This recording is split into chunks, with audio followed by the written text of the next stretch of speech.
नमस्कार दोस्तों, मैं मनीष ओझा एडवोकेट। दोस्तों, ये आज का जो मेरा वीडियो है ये बहुत ही महत्वपूर्ण है, थोड़ा बड़ा वीडियो है। इसे आप सभी पूरा देखिएगा और इसे ज़रूर समझिएगा।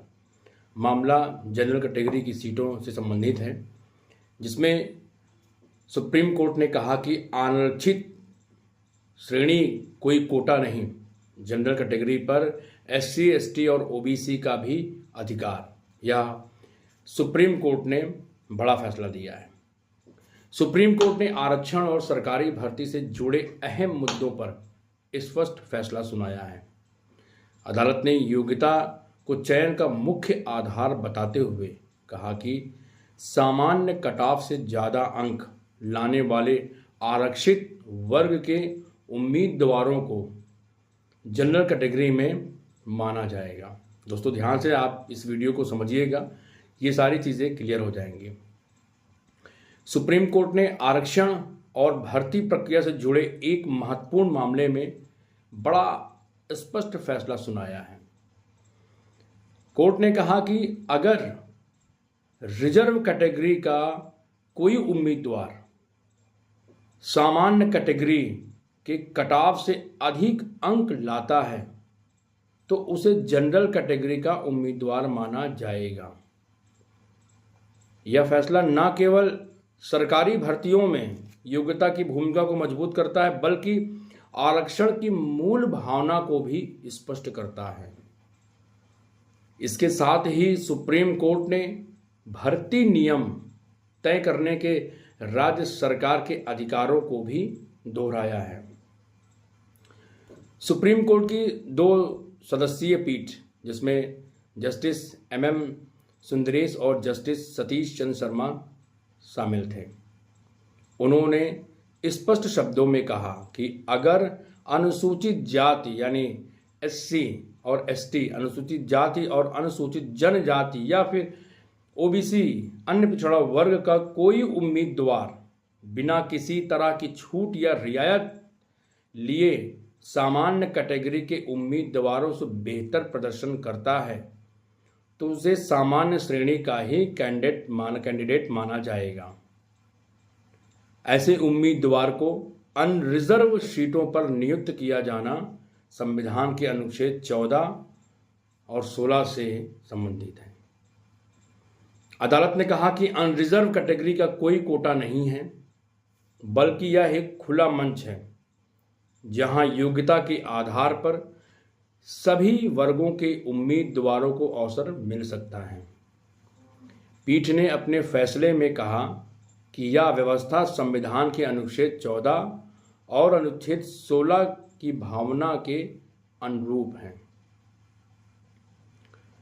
अनुच्छेद 14 कानून के समक्ष समानता की गारंटी देता है और जबकि अनुच्छेद 16 सार्वजनिक रोजगार में समान अवसर की बात करता है। कोर्ट ने कहा, अगर कोई रिजर्व्ड कैटेगरी का उम्मीदवार बिना किसी विशेष सुविधा के सामान्य वर्ग से बेहतर प्रदर्शन करता है तो उसे जनरल कैटेगरी में गिनना ही समानता और न्याय का सही तरीका है। इससे यह भी सुनिश्चित होता है कि आरक्षित वर्ग के लिए तय की गई सीटें वास्तव में जरूरतमंद योग्य उम्मीदवारों को मिल सके। इस पर एक केरल हाईकोर्ट का फैसला सुप्रीम कोर्ट ने रद्द किया। इसी फैसले के रद्द के साथ सुप्रीम कोर्ट ने एक टिप्पणी की।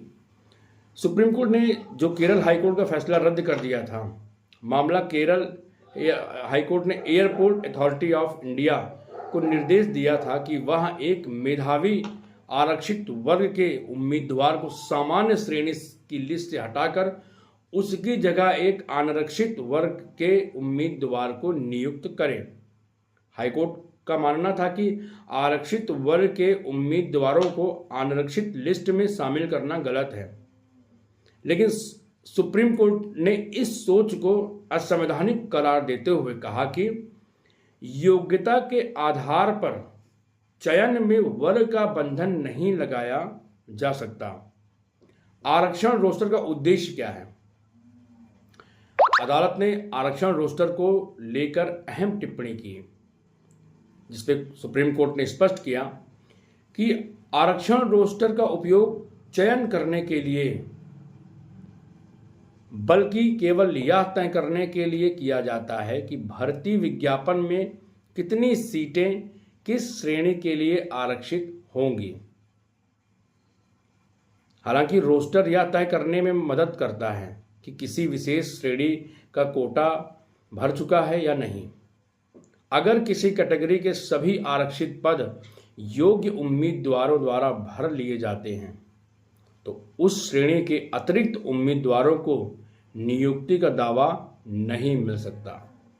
दोस्तों, बात करते हैं 2013 में जो एयरपोर्ट अथॉरिटी ऑफ इंडिया द्वारा निकाली गई भर्ती से जुड़ा मामला है, जिसमें एयरपोर्ट अथॉरिटी ऑफ इंडिया ने जूनियर असिस्टेंट यानी फायर सर्विस के लिए कुल 245 पदों के लिए भर्ती प्रक्रिया शुरू की थी।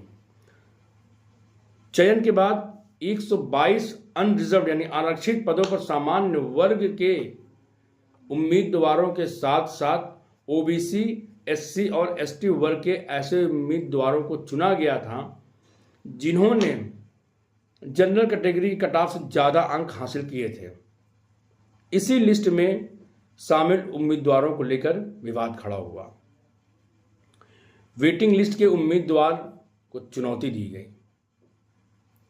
आरक्षित श्रेणी के उम्मीदवार श्याम कृष्ण बी, जिनका वेटिंग लिस्ट में 10वें स्थान पर था, उन्होंने इस सिलेक्शन प्रोसेस को चुनौती दी।